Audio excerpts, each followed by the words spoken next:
Alright, welcome to part 3 of my reviews of these 4 Stephen King books that I have read over the past couple of months.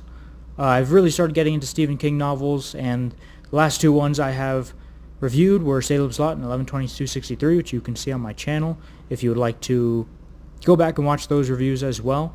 But today, we will be reviewing a different one of those books, and the book we will be reviewing today is On Writing by Stephen King, which is not a typical Stephen King novel. It's not a novel at all, actually. It's actually a non-fiction kind of memoir type of book. It's basically, as you can see, a memoir of the craft. And Stephen King really talks about his writing process, how he came to fall in love with writing through his childhood, and basically young adult life, and how he used to write stories for magazines and eventually published Carrie, and how that changed his life, and how he goes about writing his books and everything.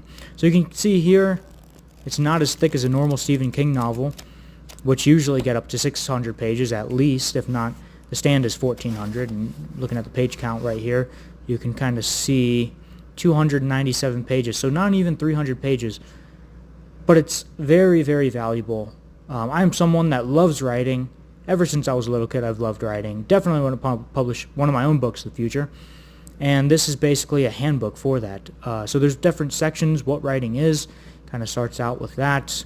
A toolbox, what you can do with your own set of toolbox. On writing, how he writes. And on living, he does a little bit of his experiences in life and everything like that. It gets very, very sentimental at the end. Very good. Now, I did originally read this, or listen to this as an audiobook, but I missed this portion right here, which is one of my favorite portions of the actual book, especially as someone that loves writing and the process and learning about it, and other writers, seeing his mental process and crossing out words and everything like that is invaluable. So Stephen King, On Writing, a memoir of the craft, short book, short read, probably only take a few days to read it if you like sitting down and reading for hours. I rate this one a 10 out of 10, very good. If you don't like writing, maybe you just won't enjoy it as much, but it's always cool to see how writers think and their process.